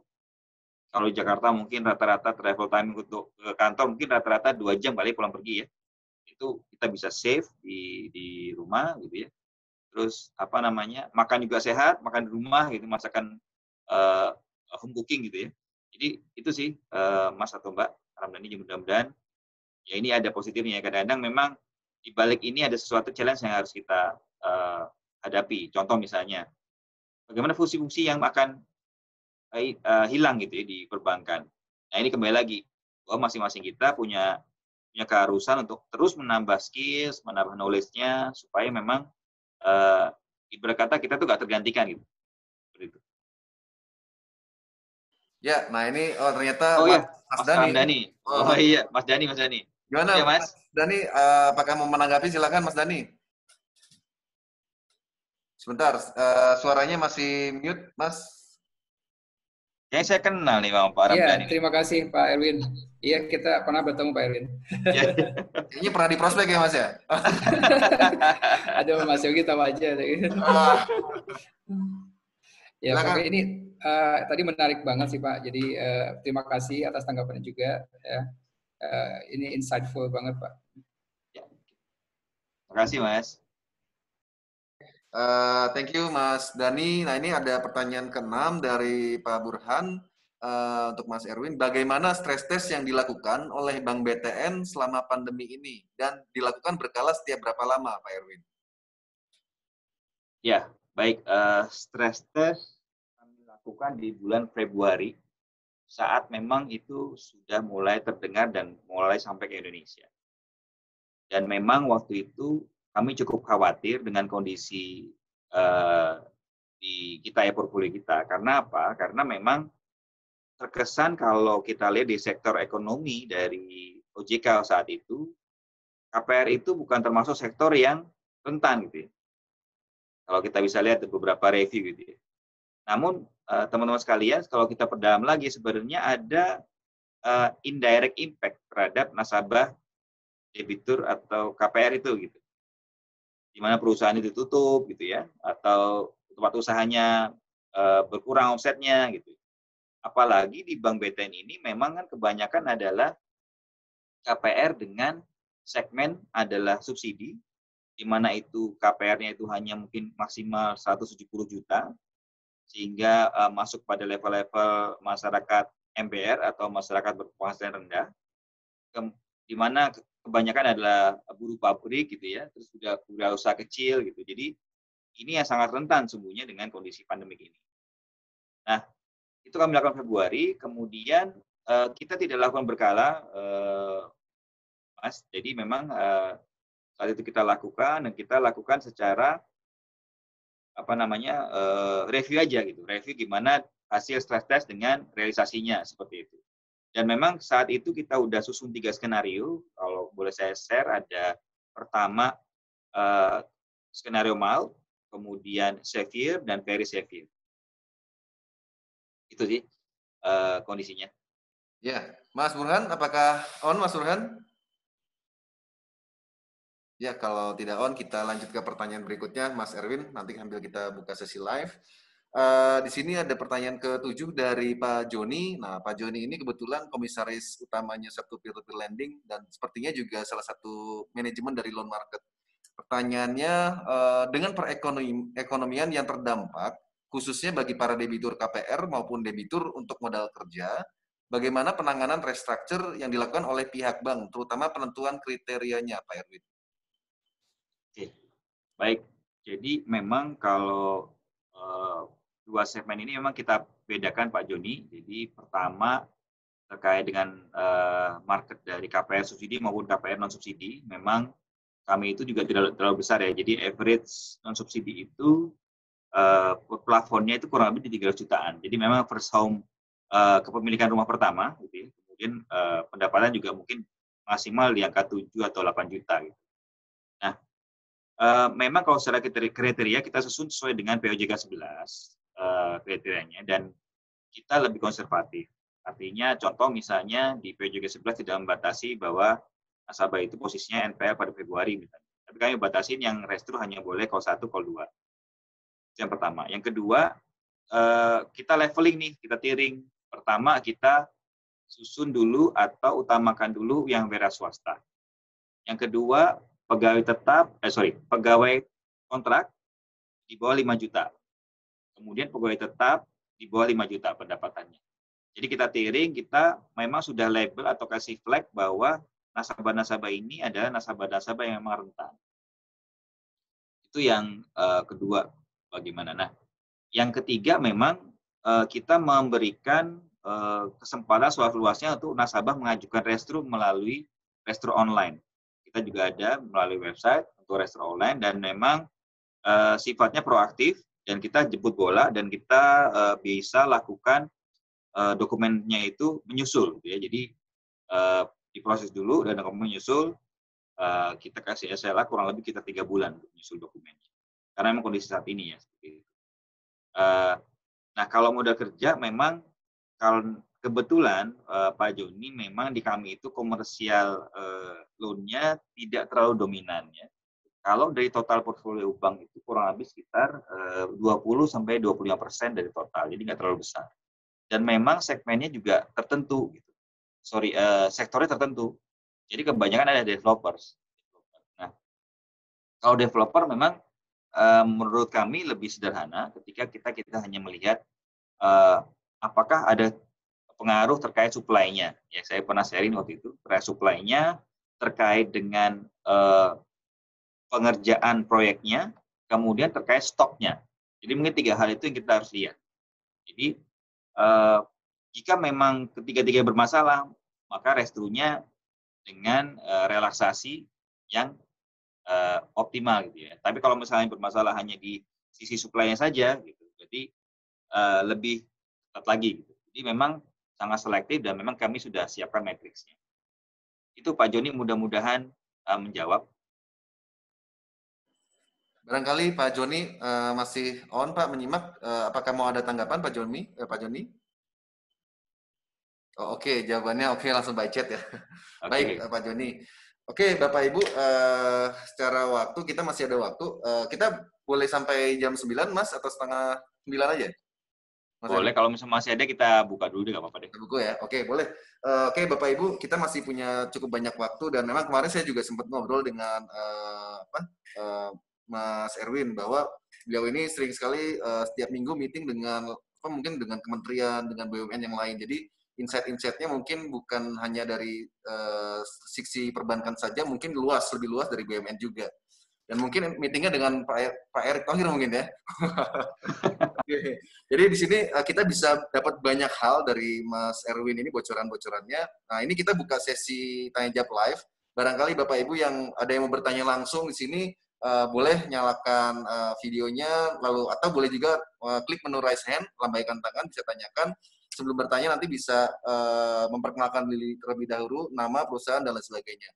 Oke, bagi Bapak Ibu mungkin yang mau menanyakan langsung kita persilahkan. Apakah ada yang mau bertanya langsung, boleh dinyalakan videonya atau silahkan klik menu raise hand. Sambil saya coba baca-baca di chat, apakah ada pertanyaan? Kayaknya Pak Raimondo nanya lagi tuh ya. Oh ya, ini pertanyaannya panjang nih sepertinya nih. Saya coba bantu bacain ya, Mas Erwin. Nanya lagi dari Pak Raimondo Henderson.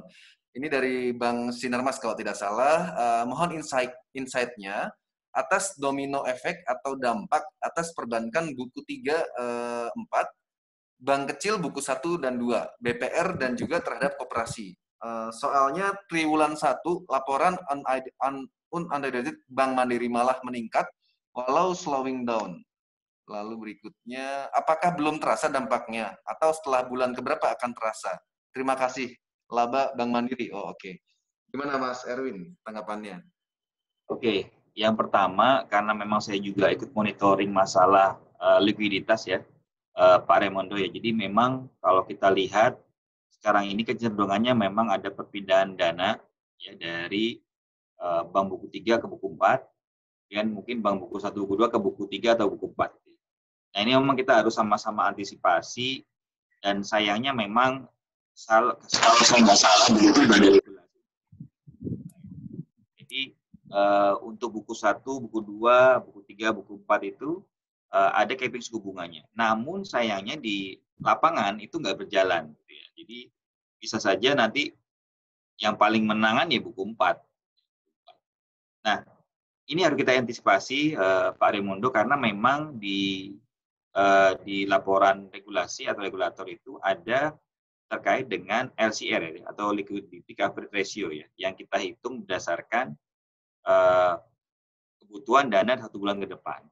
Nah, ini penting kenapa? Karena gini, LCR ini salah satu faktornya adalah cash in dari angsuran nasabah lancar.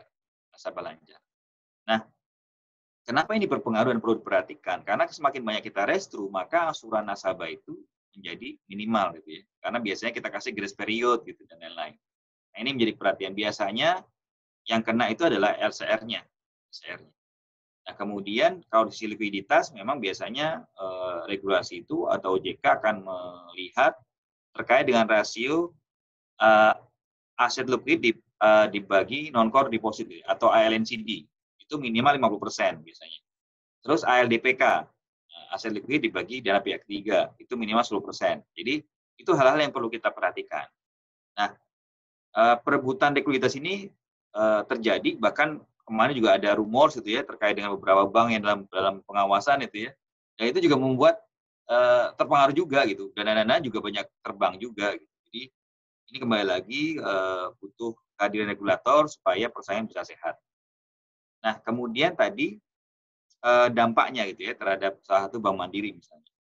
Nah, Pak Raimundo, jadi kalau laba triwulan pertama ya, triwulan pertama itu masih bagus. Kenapa? Karena yang pertama, kita tahu bahwa dampaknya itu baru kerasa after Maret. Ya, after Maret. Jadi mungkin nanti di Juni itu memang bisa lebih selaudan lagi. Itu yang pertama. Yang kedua, mungkin di sini teman-teman ada yang kutasi ya, dalam laporan keuangan itu ternyata nasabah restru itu bunganya meskipun nggak dibayarkan itu masih diakui. Jadi bukan cash basis, tapi accrual basis. Gitu. Meskipun memang bank itu harusnya mencadangkan untuk misalnya terjadi apa-apa pada saat selesai program restu. Jadi memang kalau secara laporan keuangan itu juga harus detail juga, memastikan apakah ngelihat komponennya tidak hanya ujungnya saja, tapi komponen di masing-masingnya ini. Bisa jadi memang fee base-nya lumayan gede gitu ya. Jadi dari transaksi dia. Kita tahu bahwa Mandiri juga fee base cukup besar ya, dari porsi fee base-nya itu udah, karena digital banking udah sangat mumpuni dan sangat maju ya di antara bank-bank lain. Jadi dia juga bisa dapat dari situ. Jadi nggak semata-mata memang dari pendapatan bunga. Saya rasa itu ya, Mas Raimundo ya.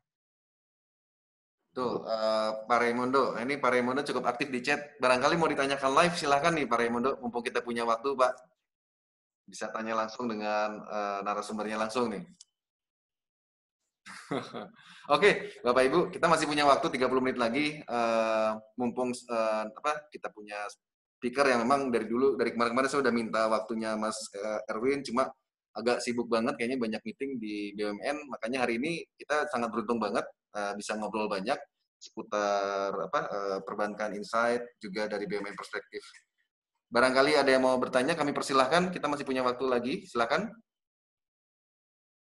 Boleh lambaikan raise hand atau silahkan bertanya di chat, atau juga mungkin mau live langsung. Silahkan, Bapak Ibu. Atau mau saya sebut namanya satu persatu nih? Oke. Ini kalau saya lihat banyak nama-nama baru dari bank, sepertinya Bank Sinarmas ya di sini ya, teman-temannya Mas Burhan. Oke, mungkin saya coba tanya Mas, kemarin ada titipan pertanyaan juga. Mas Erwin, kemarin di sesi sharing berikutnya ada satu informasi nih Mas, kemarin terkait dengan isu LDR ya, ada beberapa rumor atau pertanyaan LDR di perbankan ini kan kalau tidak salah berdasarkan data itu terakhir di 90 sekian persen ya Mas Erwin ya, 96 kalau nggak salah, 95 saya lupa. Ya. Ini kondisi seperti ini kan cukup banyak berita informasi dari sana-sini, bagaimana kalau seandainya LDR perbankan itu berubah dan investasi nasabah berubah, dia menarik dananya dari bank dan sebagainya. kalau dari sisi Bank BUMN atau dari BUMN melihat kondisi seperti ini ke depan sebenarnya bagaimana Mas untuk mengantisipasi agar hal tersebut tidak terjadi Mas, agar tetap aman ya, tidak terjadi ras dan lain sebagainya. Ya, jadi memang kalau kita lihat LDR ini kan bermetamorfosis dari beberapa hal ya. Pertama dulu LDR, sekarang LFR, ada lagi RIM, ya, rasio intermediasi. Gitu ya. Jadi memang ini regulator juga semakin advance dalam dalam melakukan atau melihat analisa perhitungan ini.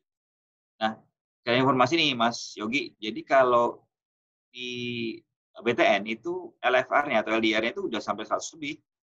Karena kita juga menggunakan bilon juga. Gitu. Artinya memang di satu sisi, kalau kita jeli melihat komponen yang lain, sebenarnya itu tidak perlu dikhawatirkan. Ya, tidak perlu dikhawatirkan. Sepanjang memang kita meyakini bahwa tempat kita naruh duit sebagai nasabah dana gitu ya, itu aman. Lebih seperti itu. Nah, yang kedua, kita juga harus lihat perkembangannya nih, seperti apa gitu ya. Jadi perkembangannya, bagaimana manajemennya kita lihat. Jadi jangan hanya tergiur dengan bunga tinggi pesannya. Jadi jangan tergiur dengan bunga tinggi, high risk, high return gitu ya. Jadi kalau makin berisiko memang tinggi makin tinggi returnnya gitu. Tapi kita juga harus hati-hati. Dan kalau bisa juga jangan naruh di keranjang yang sama gitu. Pecah-pecah gitu kan. Ya banyakin di PTN lah kalau begitu. Promosi ya. Ya, siap. Ini menarik sekali nih Mas. Ini saya mungkin malu-malu teman-teman kita saya coba sapa ya. Di sini ada Mas Mulyadi dari BPR, Mas Nur Islami Jafat ini dari ini siap bosku. Dari ini perusahaan, dia salah satu direktur perusahaan IT, barangkali mau bertanya silakan nih Mas Mulyadi, boleh mumpung lagi nyala. Ada yang mau ditanyakan Mas Mulyadi? Mungkin boleh sambil kenalan juga nama perusahaan dan pertanyaannya, sama Mas Jafat juga aktif nih. Silakan. Iya. Malam enggak. Tadi saya udah dengar jawabannya mengenai restruktur untuk subsidi bunga itu sih. Kalau di BTN kan memang sudah dibatasi berdasarkan plafon 300 juta, ya udah ada gambaran juga nanti yang bisa diimplementasikan di BPR kita. Oke. Baik. Itu aja sih Mas. Siap. Mas Jafat, barangkali ada yang mau ditanyakan terkait dengan BUMN Mas? Tadi sempat on videonya. Ya, ini banyak sekali belajar malam ini. Banyak sekali istilah yang lagi dipelajari sih sebenarnya. Apa Mas, saya masih menyimak ini Mas. Oh, siap. Oke. Baik, di sini juga nampaknya banyak nama-nama baru. Ada dari Bu Anissa, sepertinya dari Bank Sinarmas. Mungkin dari perwakilan dari Bank Sinarmas, saya lihat ini banyak banget dari auditor. Ada yang mau bertanya nggak? Silakan, terkait dengan audit dan sebagainya. Ini ada Pak Pungki, Bu Irfawati, Pak Singgi. Mungkin volunteer dari Bank Sinarmas, supaya yang ikut di sini barangkali punya hal-hal yang ditanyakan, boleh kita utarakan ya. Seperti itu. Silakan, dari Bank Sinarmas kami coba undang. Barangkali ada yang mau menanyakan atau bertanya. Atau di sini ada Pak Lukman dari Venture Capital, modal Ventura. Barangkali ada yang mau ditanyakan juga dari anggota IBC yang aktif. Di sini juga ada Mbak Miralda dari Bank Muamalat. Barangkali ada yang mau ditanyakan juga. Atau dari Mas Diki Bank Muamalat. Wah, ini silent reader semua nih. Atau udah malam kali ya, udah capek kali ya. Oke. Baik, jika tidak ada penanya, mungkin kita coba. Oh, ini ada pertanyaan lagi terakhir. Mungkin kita coba Oke, ini barangkali ada bertanya. Ini saya coba bacakan dulu dari Mas Burhan. Barangkali tidak ada yang bertanya, nanti kita akan coba close setelah ini. Pak Erwin, kalau menurut Bapak, selama atau setelah pandemi, yang lebih cepat pulih, apakah bagian konvensional atau bagian syariah? Waduh, ini pertanyaan Mas Burhan ini berat banget ya kayaknya. Jadi sebenarnya gini ya,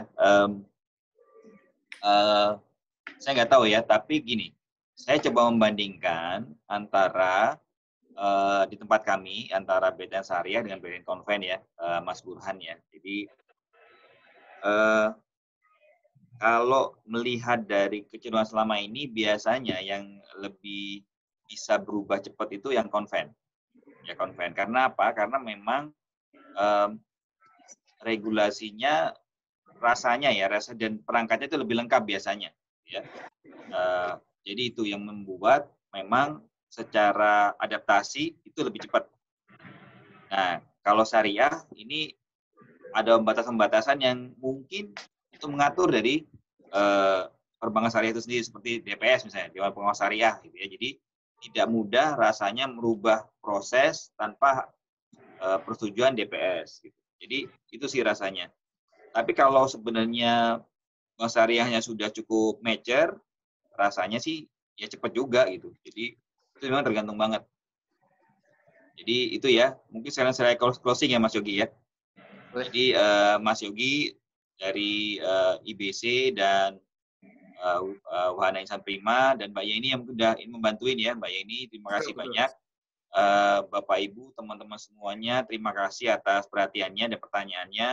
Sekali lagi silaturahmi tetap berjalan, silakan kita kontak-kontakan gitu ya kalau ada perlu. Kita ketemu lagi di lain sesi dan mungkin bisa diskusi lebih lanjut jika diperlukan. Sekali lagi terima kasih dan semoga sukses untuk kita semua ya. Dan kita dan keluarga senantiasa dilindungi dari COVID-19 ini gitu ya, dan Indonesia segera lepas dari ini dan kita semua bisa beraktivitas dengan lebih baik gitu ya, bisa jalan-jalan sama teman, nongkrong di kafe gitu ya. Itu saya akhiri dari saya. Wassalamualaikum warahmatullahi wabarakatuh. Waalaikumsalam warahmatullahi wabarakatuh. Waalaikumsalam. Ya, terima kasih Pak Erwin, Mas Yogi. Ya, terima kasih warahmatullahi wabarakatuh. Baik, terima kasih banyak Mas Erwin buat sharing dari materinya hari ini. Untuk para peserta, kami ucapkan mohon maaf apabila dari acara ini terdapat hal atau hal-hal yang kurang berkenan, baik perkataan. Sekali lagi buat Bapak Ibu, di sini kita punya forum, itu ada kita punya forum diskusi ada di WhatsApp maupun di Telegram. Bagi Bapak Ibu yang ingin diskusi lebih lanjut, Mas Erwin di sini masuk dalam WhatsApp grupnya Indonesian Bankers Club. Nanti bisa hubungi pengundangnya atau mungkin Yeni dari Community Manager IBC bagaimana cara bergabung dengan WhatsApp. Karena di sana kita punya materi-materi diskusi harian juga. Kita upayakan setiap seminggu sekali kita coba undang head level atau director level untuk sharing insight seperti acara hari ini dengan harapan kita bisa mendapatkan insight baru dari para senior dan mungkin kolaborasi juga di lapangan seperti itu. Oke, nanti untuk bagaimana cara bergabung di IBC-nya bisa ditanyakan ke pengundangnya, rekannya, atau ke Yeni yang menghubungi Bapak Ibu semuanya. Sekali lagi saya ucapkan banyak terima kasih untuk Bapak Ibu, rekan-rekan yang sudah bergabung malam hari ini. Sampai ketemu lagi di acara Indonesian Bankers Club IBC Sharing Session berikutnya. Assalamualaikum warahmatullahi wabarakatuh. Selamat malam Bapak Ibu semuanya. Sehat selalu. Waalaikumsalam warahmatullahi wabarakatuh. Terima kasih. Ini dari Mas Jafat katanya mau wifi sama Mas Erwin. Mas silahkan Mas Jafat, mumpung masih on nih Mas Erwinnya. Kalau mau selfie, wifi. Oke Bapak Ibu, sampai ketemu lagi di acara berikutnya. Jangan lupa bergabung di IBC Telegram atau IBC WhatsApp Group. Oke. Izin saya close ininya ya, Zoom meetingnya ya. Oke. Thank you. Terima kasih Mas Yogi ya. Thank you Mas. Oh iya. Untuk materi nanti bisa dibagikan di Telegram IBC atau di WhatsApp grup IBC atau tadi bisa menghubungi link, bisa diakses di linknya Mas Erwin ya, yang tadi ya? Ya, tadi udah, ya betul. Oke. Saya udah share di chat ini. Oke, boleh Bapak Ibu yang tadi mau ambil materinya Mas Erwin bisa kita bagikan di WhatsApp grupnya IBC, Telegram IBC atau di link yang disampaikan oleh Mas Erwin. Di sini ada link. Oke. Ya, kalau sudah izin saya close. Terima kasih banyak Bapak Ibu semuanya. Saya izin close meetingnya.